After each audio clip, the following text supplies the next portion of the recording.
Kehidupan dan perubahan tidak terpisahkan, seperti dua sisi yang berbeda pada koin yang sama. Peningkatan potensi diri harus terus dilakukan agar kita tidak terlindas oleh perubahan zaman. Saatnya Anda berubah bersama Editorial Audiobook, menghadirkan top speaker Indonesia yang penuh inspirasi, motivasi, dan edukasi. Editorial Audiobook, cara tepat menuju sukses cepat. Dan sesaat lagi segera Anda dengarkan pelatih sukses nomor 1 di Indonesia, Tung Desem Waringin. Selamat mengikuti.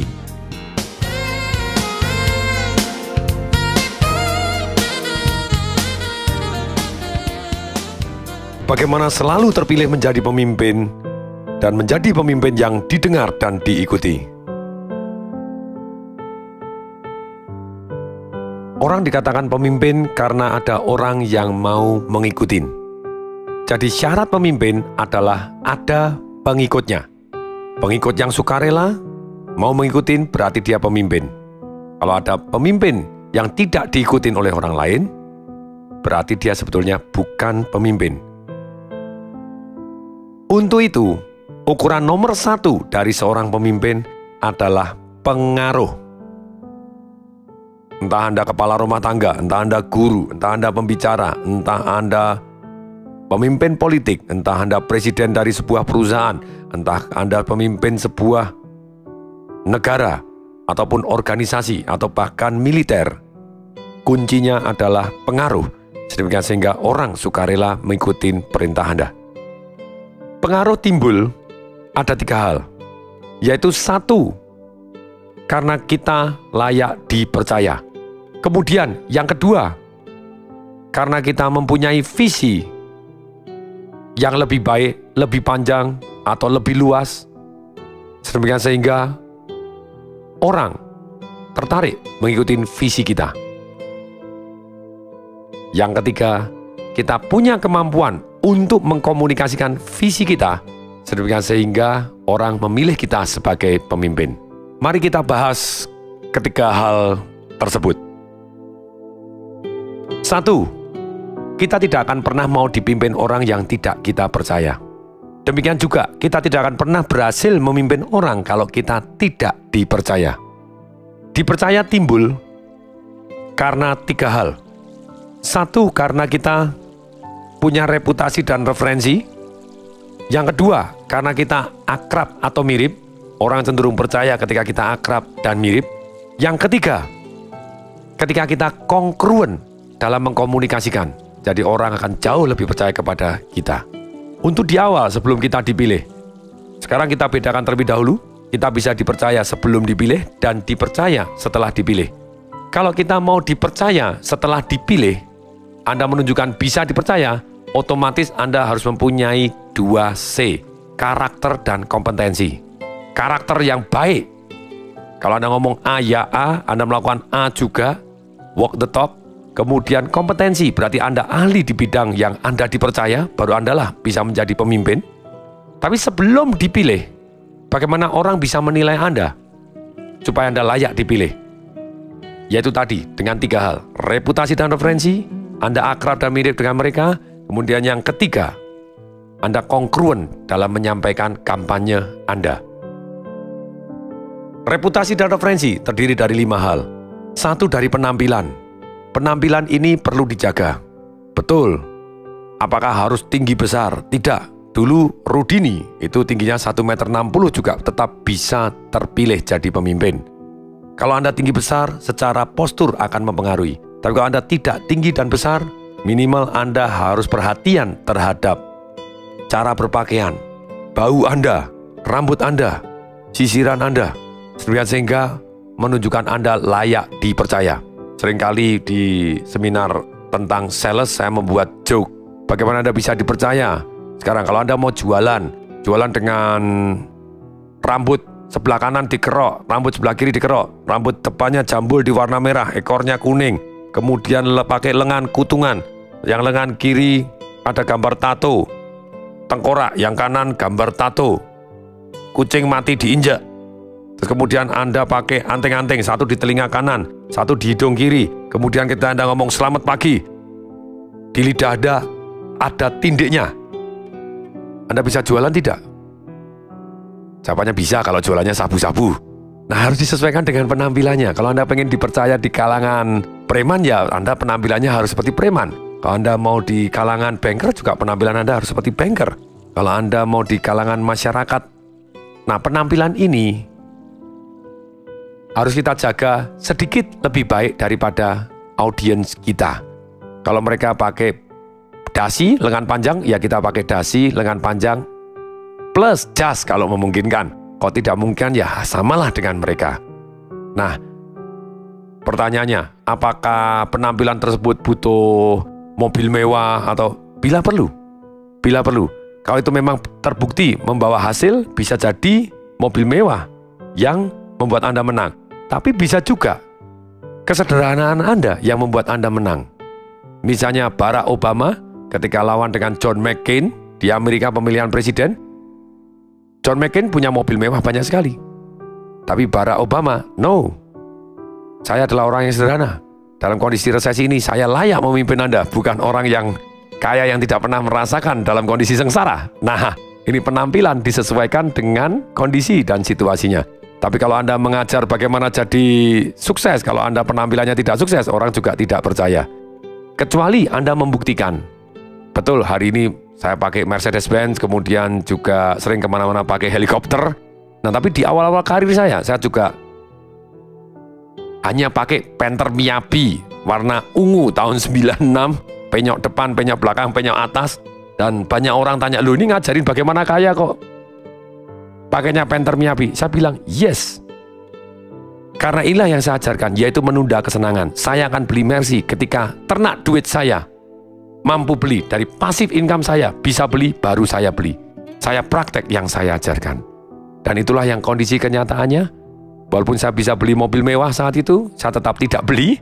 Jadi saya hanya beli ketika ternak duit saya bisa membelikan. Jadi I feel good ketika waktu terbukti dan akhirnya benar-benar seperti yang saya ajarkan di Financial Revolution, bahwa kita harus cukup sabar menunda kesenangan, maka orang lebih percaya lagi kepada saya. Oh, orang ini praktek sungguh-sungguh apa yang dia ajarkan. Nah, setelah penampilan, masih ada 4 lagi untuk reputasi dan referensi supaya Anda bisa dipercaya. Yang kedua adalah jabatan atau gelar. Semakin gelar tinggi, semakin jabatan Anda tinggi, semakin orang percaya kepada Anda.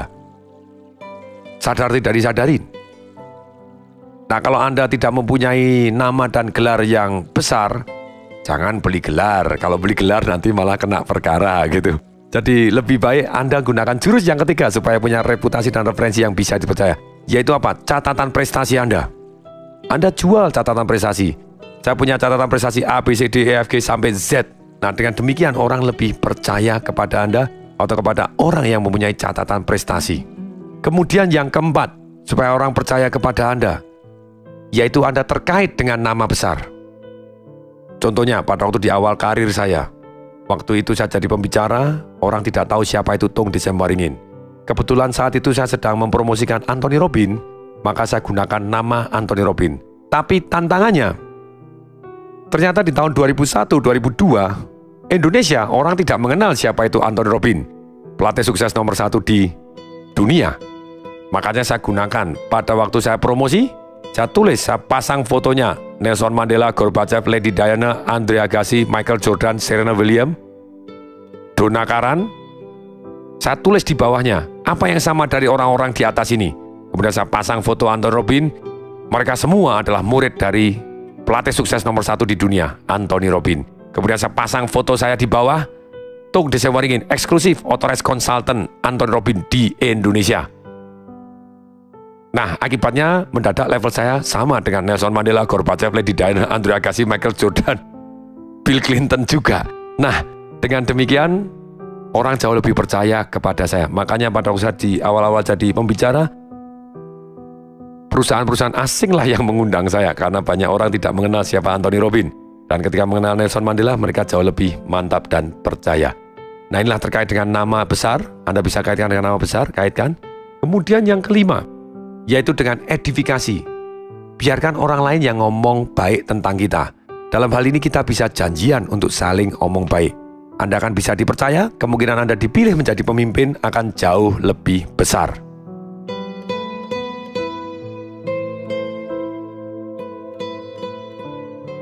Kemudian, supaya bisa dipercaya setelah reputasi dan referensi yang terdiri dari 5 hal, Anda harus membangun keakraban dan kemiripan. Orang cenderung senang kepada orang yang akrab dan mirip. Kalau Anda bisa bahasa mereka, kemungkinan Anda terpilih jadi pemimpin jauh lebih besar. Berikutnya yang ketiga, supaya bisa dipercaya, yaitu Anda harus kongruen dalam mengkomunikasikan visi Anda yang akan dibahas nanti di sesi berikutnya. Kemudian supaya Anda terpilih jadi pemimpin, yang kedua, yaitu Anda harus mempunyai visi yang lebih dibanding orang yang lain. Untuk mempunyai visi yang lebih, kita harus terus belajar. Tidak ada cara lain, kita harus belajar. Belajar kita bisa dengan mengalami sendiri, tapi biasanya terlalu lama kalau harus mengalami sendiri. Kita harus bisa belajar juga dari merenung dengan menyimpulkan, ini adalah yang paling bermanfaat. Sedangkan kemudian berikutnya yang ketiga, kita harus belajar yaitu dengan secara tidak langsung dari buku, dari CD audio. Ini adalah cara belajar yang paling banyak yang bisa kita lakukan supaya kita punya wawasan yang lebih. Kemudian yang keempat, kita bisa belajar dengan adanya mentor. Ini yang menarik. Kalau Anda terus punya mentor orang-orang pemimpin yang dahsyat, Anda bisa jadi pemimpin yang lebih dahsyat lagi. Sekali lagi, pemimpin yang baik adalah bisa dipimpin, dan waktu dia dipimpin, dia belajar memimpin juga. Nah, dengan belajar Anda mempunyai visi yang lebih. Kemudian Anda menyampaikan dengan kongruen. Prinsip menyampaikan atau mengkomunikasikan. Anda bisa menyampaikan dengan baik atau mengkomunikasikan dengan baik di sini. Nah, prinsip nomor 1 adalah Anda inisiatif untuk mengkomunikasikan. Sekali lagi, pemimpin yang baik adalah sukarela. Contoh, misal dalam foto bersama, tidak peduli jabatan Anda apapun, orang yang mengatur, agak sini tolong duduk di sini, diambil pakai kursi ini, sebenarnya dia adalah pemimpinnya.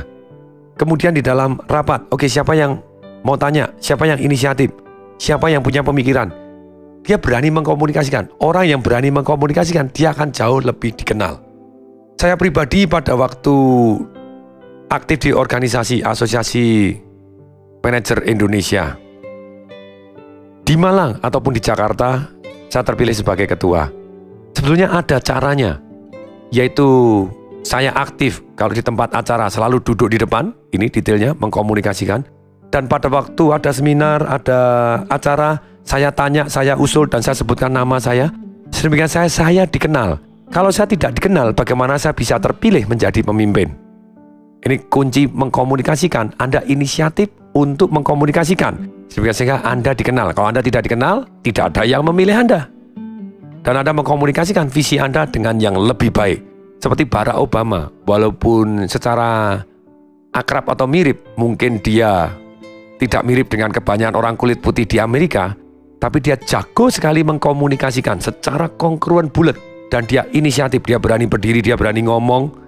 Karena dia berani ngomong, dia berani berdiri, orang mengenal dia. Wow, pemikirannya bagus. Pemikirannya bagus. Boleh juga ini jadi pemimpin dalam kondisi seperti ini. Ketika orang sudah muak dengan pemimpin yang lama, dan ada Barack Obama yang mengkomunikasikan visinya yang baik dengan cara yang kongruen bulat. Maksudnya apa kongruen bulat? Maksudnya di sini, apa yang dia katakan diekspresikan dengan benar. Juga menggunakan kata-kata yang menyentuh 3 hal di dalam cara berkomunikasi ke otak semua orang. Maksudnya di sini, waktu kita berkomunikasi, kita harus perhatian. Kita menggunakan kata-kata yang jelas, yaitu memuaskan penglihatan orang. Kita bisa menggunakan bayangkan, lihat. Kemudian juga kita memuaskan pendengaran orang. Kita bisa dengan pada waktu ngomong, dengarkan. Ini ceritanya. Kemudian kita juga menggunakan perasaan, rasakan. Ini manfaatnya. Jadi lengkap dikomunikasikan 3 hal, secara penglihatan terpuaskan, secara pendengaran terpuaskan, secara perasaan terpuaskan. Dengan demikian audien yang dipuaskan jauh lebih banyak daripada satu tipe saja. Contoh, ada kelemahan seorang calon presiden di Indonesia yang pada waktu kampanye dia mengatakan begini, saya bisa melihat penderitaan rakyat Indonesia, saya bisa merasakan penderitaan rakyat Indonesia. kurang satu, mestinya dia bisa ngomong, saya juga bisa mendengarkan jerit tangis rakyat Indonesia. Nah, dengan demikian mestinya komplit. Nah, salahnya sendiri pada waktu itu tidak minta konsultasi ke saya begitu. Tidak ada yang salah dalam hal ini, tapi kita bisa menjangkau lebih banyak kalau kita mengkomunikasikan dengan lebih baik. Kemudian setelah memenuhi 3 hal, yaitu secara penglihatan, secara pendengaran, secara perasaan, kita harus kongruen. Kita beri contoh. Pada waktu Anda kampanye, seringkali orang hanya branding. Kalau branding saja, yes, lebih bagus daripada orang tidak ingat Anda. Kalau tidak ingat, bagaimana bisa nyoblos Anda? Tapi kunci di sini bukan Anda hanya dikenal, tapi Anda dikenal karena Anda sudah terbukti bisa dipercaya, dan Anda menawarkan satu program yang orang juga bisa percaya, sehingga orang kalau tidak mau Anda pimpin, kesannya goblok. Ini lebih bagus daripada yang itu, maka saya mimpin ini aja. Apa program Anda? Apa visi Anda? Anda akan melakukan apa? Sehingga perusahaan ini, negara ini, organisasi ini jauh lebih baik dibanding kalau pemimpinnya bukan Anda. Dan bagaimana Anda menunjukkan bahwa Anda bisa dipercaya? Buktinya apa?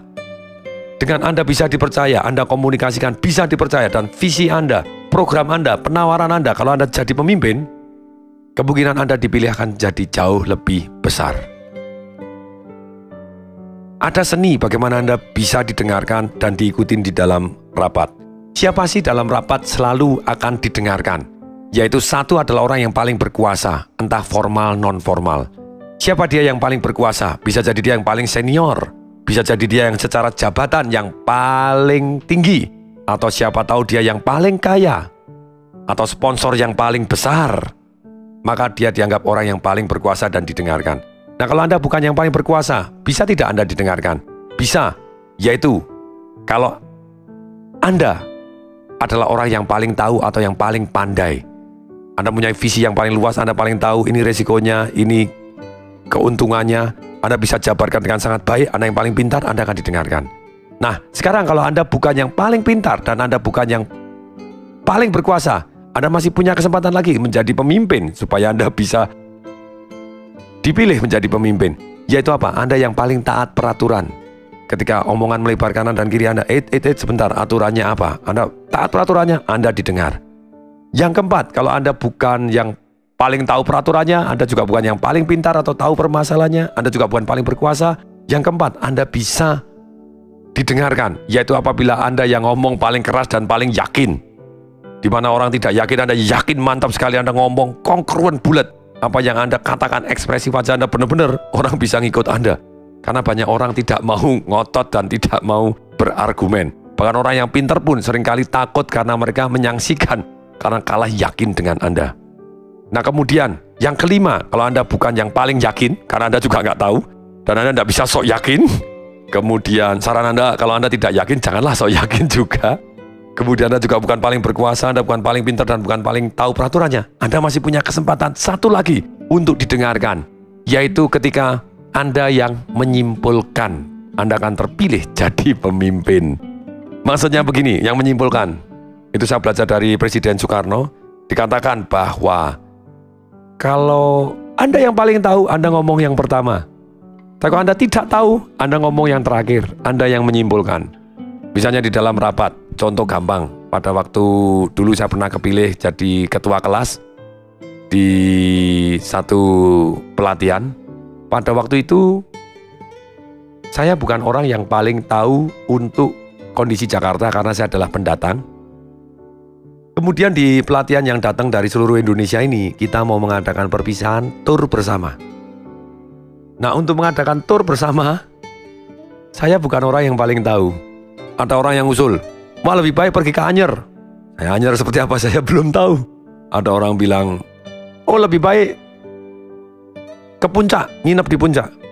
Ada orang lebih baik ke taman safari. Sama-sama, saya tiga-tiganya tidak tahu. Nah, kalau saya tidak tahu, bagaimana saya memimpin? Saya maju ke depan. Setelah semua orang ngomong, saya maju ke depan, saya memimpin. Apakah diperkenankan saya bantu untuk menyimpulkan? Ya pasti diperkenankan gitu ketika terjadi banyak perbedaan pendapat. Tapi saya inisiatif, sekali lagi. Kalau Anda tidak inisiatif, tidak sukarela maju ke depan, ya Anda tidak akan terpilih jadi pemimpin. Saya bilang bahwa apakah diperkenankan saya bantu untuk menyimpulkan? Oh boleh, begini. biasanya kalau pendapat begini akan timbul keretakan. Nah, alangkah baiknya kita simpulkan terlebih dahulu cara ambil keputusannya. Apakah diperkenankan bahwa kita menggunakan musyawarah untuk mufakat, dan ternyata apabila musyawarah untuk mufakat tidak berhasil, kita akan voting. Kita akan timbang dulu nanti setelah ini, karena saya juga tidak punya pengalaman di bidang ini, untuk tur kemana yang lebih menguntungkan. Nanti kita akan masing-masing bahas kelebihannya apa, kelemahannya apa, kelebihannya apa, kelemahannya apa. Setiap usulan kemudian kita akan simpulkan rame-rame. Dan kemudian kalau musyawarah untuk mufakat tidak berhasil, ya kita akan voting. Tapi kesepakatannya begini, kalau selesai voting, orang yang sudah pernah ke Taman Safari, orang yang sudah pernah ke Anyer, atau orang yang usul pergi ke puncak, usulannya tidak dipakai pun, karena ini tujuannya nomor satu adalah untuk keakraban, berarti tetap harus ikut, setuju atau tidak terlebih dahulu. Kemudian mereka bilang, oh ya, setuju, benar setuju, siapa setuju, angkat tangan dulu setuju, semua setuju, sebelum diangket. Kalau enggak, nanti terjadi perpecahan. Orang kita mau keakraban kok. Inilah yang terjadi. Biasanya kalau di partai, tidak diperjanjikan bahwa kalau kalah dalam voting, tetap harus berada di partai. Kalau enggak, harus didenda 100 miliar kalau mendirikan partai sendiri atau partai baru.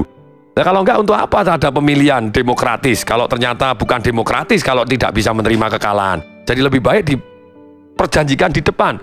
Sulit di depan tapi belakangnya lancar. Ayo janji, calon ketua harus tanda tangan semua bahwa kalau Anda kalah terpilih, ya tetap harus berada di dalam partai ini. Tidak boleh mendirikan partai sendiri. Kalau mendirikan partai sendiri harus bayar denda 100 miliar.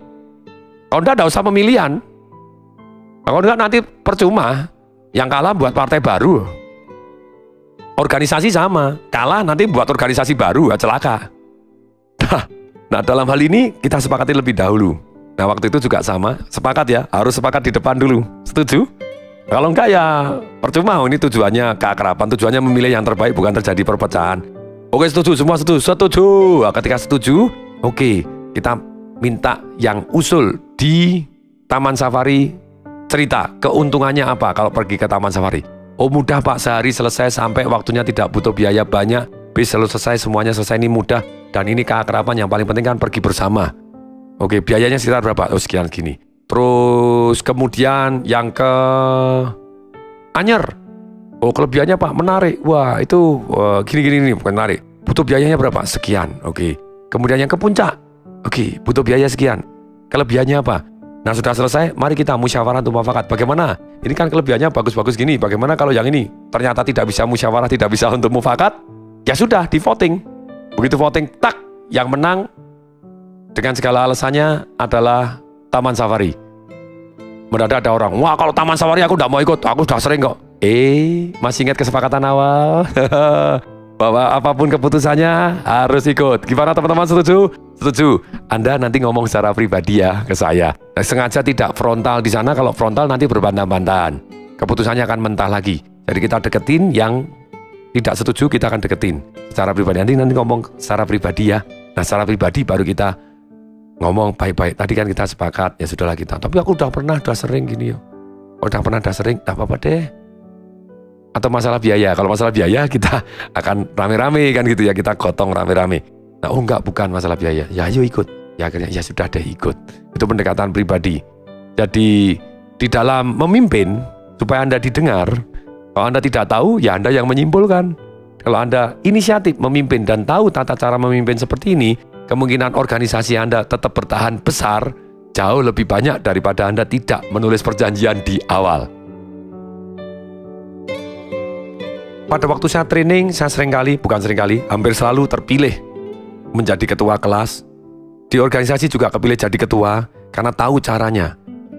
Saya simpulkan sekali lagi, jadi secara kualitas berarti bisa dipercaya, kemudian mempunyai visi yang lebih. Kenapa visi lebih? Karena terus belajar.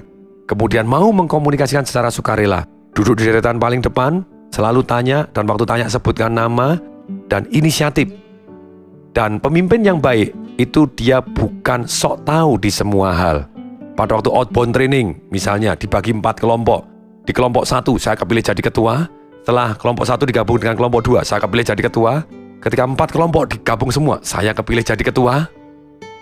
Karena pada waktu outbound, ketika dikasih tugas untuk menyelesaikan masalah, Kalau saya bukan yang tahu di situ, saya tidak sok tahu.